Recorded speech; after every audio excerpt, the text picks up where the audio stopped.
Good morning, beloveds. It was hot, and the squirrels were not in it today. I think there was only like one or two blue jays. We may have seen the woodpecker from a distance, but yeah, nothing. And maybe you heard that. My stomach is growly. Apparently I didn't eat enough at dinner last night. So, yep, here we are. Okay, so I should probably get this going so you don't have to listen to my stomach. It is July 15th. Our title is My Life in Order. My life is in order. That is important. Our author is Lola, Pauline Mays, and it was published in Creative Thought in 1964. So, which is Science of Mind. So, and she's going to start with a quote. So, my life is in order. Let all things be done decently and in order. And that is 1 Corinthians 14:40. What can I do tomorrow? I will do today. What I can be tomorrow, I am today. I no longer procrastinate. I will not give myself excuses, but will step forth and claim my good through a definite action on my part. As I look to God and trust God completely, I am shown what I can do to help myself. A true feeling extending from my heart in the form of a desire to help myself has a way of reaching God, a way not known to me, yet a way that fulfills my desires. Trusting God each day develops my mind, causing it to listen from within. In this trust, I receive instruction and strength to obey the instruction. Today, I let nothing prevent me from doing what is before me because I have the great promise that the crooked shall be made straight and the rough places plain. This is a promise of order from divine mind, which is always on time, equal to any demand, and fulfills my every need. Well, she starts it off by saying, I will no longer procrastinate. I will no longer give myself excuses. So why do we procrastinate? Why do we make up excuses? Why do we not do what it is that we know we need to do? Sometimes because we're unsure. Sometimes, because we know what we're going to do is going to hurt, and we don't want to do that. But when we change, frequently it's because the pain of remaining the same hurts more than the pain of changing. Frequently that's exactly what it is. We're afraid it's going to hurt. We don't even know that it's going to hurt. We're just afraid that it's going to hurt. So we don't do it because it might hurt. We don't want to face that. And yet when we finally get around to doing it, we go, okay, well, that wasn't as bad as I thought it was going to be. Most of the time we say it's nowhere near as bad as I thought it was going to be. And then what she's reminding us is that divine promise. It's like, look, you know what? We may not know how we're going to get things done. But if we know there's something that's flying and buzzing, which is always worrying because occasionally we get red wasps in here. So I'm just going to, yeah. So that's what that was. That was something buzzed towards my face. I don't know where it went. I'm not going to look around for it. And I just threw myself completely off. Okay. I was talking about the divine promise, or the great promise is what she called it. Where if we don't know what to do, oh yeah, it's a wasp. If we don't know what to do, then what we can do is go to what does know what to do. It's like, we'll pray or treat or whatever word you want to use, take it to God. I think it was in this month where the solution to every problem is always God. Go to God first. And when you go through practitioner training, when you go through ministerial training, that's exactly what they say. If you have any kind of problem, doesn't matter what kind of problem it is, go to God first. Go and treat about it. Give yourself a moment. There's no definition on how long a moment is. So give yourself the moment, do the treatment, and then be willing to accept the guidance that you've just asked for. And she starts it out. She starts it out by saying, what I can do tomorrow, I will do today.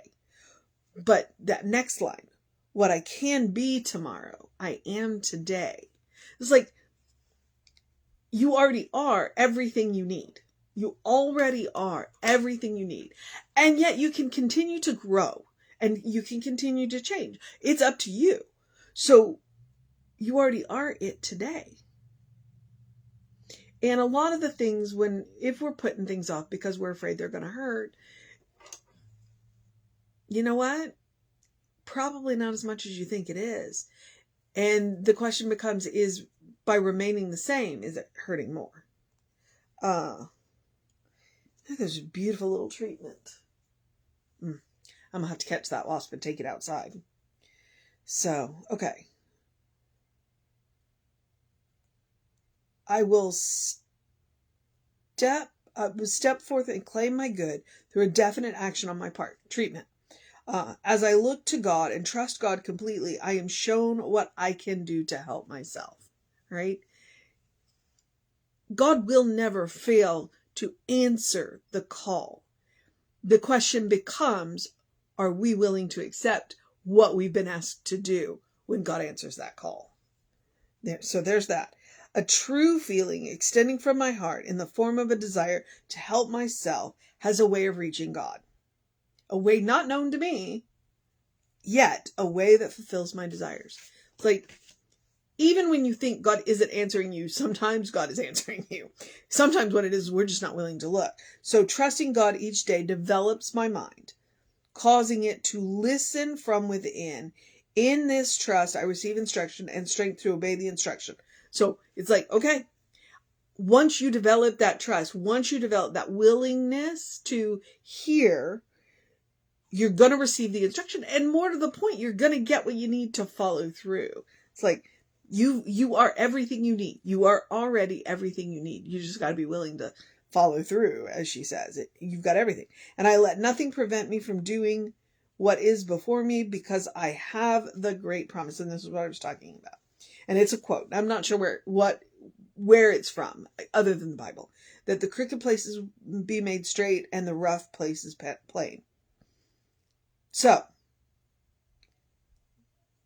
this promise of order from divine mind, which is always on time, equal to any demand, and fulfills every need. My life is in order. I may not see it, but my life is in order. So what is the mission today? The mission today, should we choose to accept it, is to look to God and trust God completely. Ask for what you need. Ask for the instructions. Ask for the support.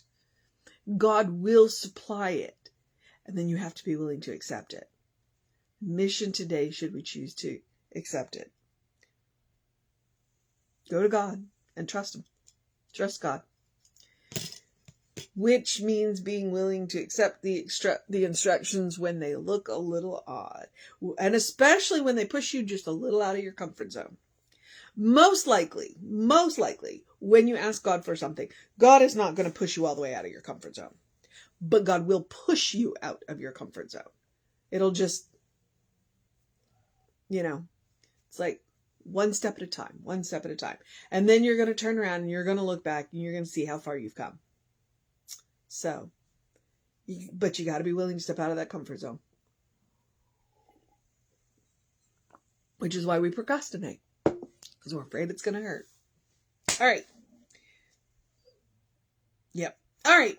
You got your mission. Trust God. Go to God. Ask for what you want. And then be willing to follow the instructions. Then the follow-up is the mission of self-care. If you've been watching these for a while, I believe in self-care. I'm a big believer in self-care. It is what they taught us in ministerial school. If you are going to live a life of service, you must take care of yourself. You cannot pour from an empty cup. Now, if your cup is completely full, you got no room to add anything else. So, balance. Balance. So it is the spiritual practice of doing something loving for yourself, doing something kind for yourself, doing something compassionate for yourself. It can be one thing, it can be three things, it can be all things. I would dearly love it if everything you did was loving, kind, and compassionate for yourself and others. Ultimately, that's the goal. So you practice on yourself. You are your own best test subject. You are creating a habit, a first response, where you are responding instead of reacting. And that's the biggest thing is, I was just reading something and it said response is an instinct and a reaction is a well-timed out thought. So when the wasp first flew in, I reacted to a point. And then after that, now I'm aware of it, and it has flown in and out of this room several times, but I haven't reacted because I'm responding. It's like, okay, I'm going to take care of it. I'm going to take care of it, but I'm going to respond to it, not react to it, because I don't want to hurt it or me. So, all right, beloveds. And it can look like, taking a deep breath before you speak. It can look like taking a walk. It can look like taking a nap. It can look like taking the day off. It looks like taking care of yourself. It also looks like making room for joy.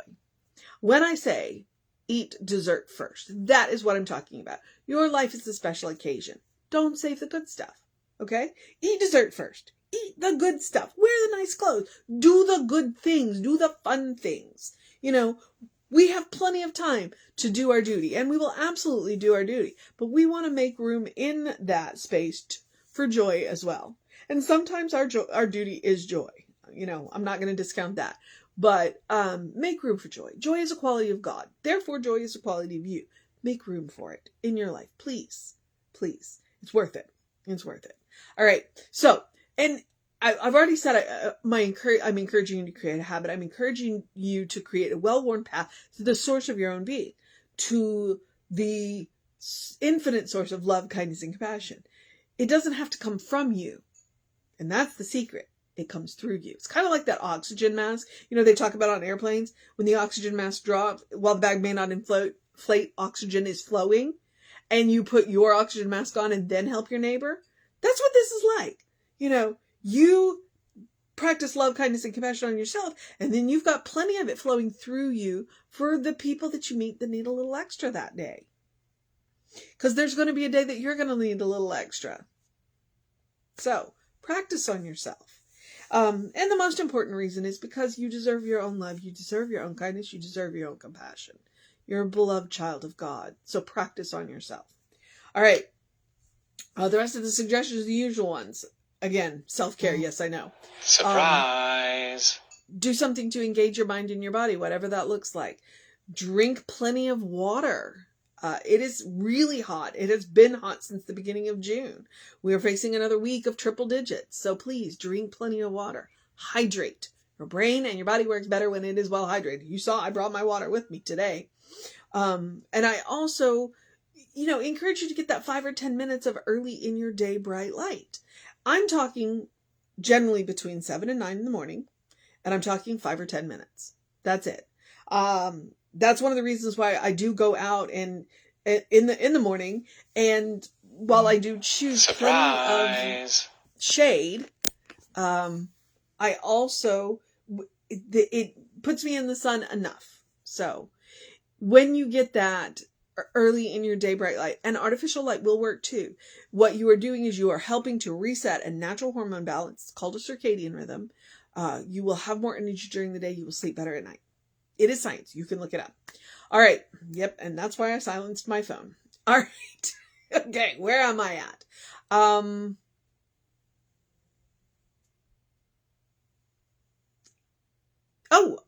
My Ernest Holmes quote. Open the windows of your soul.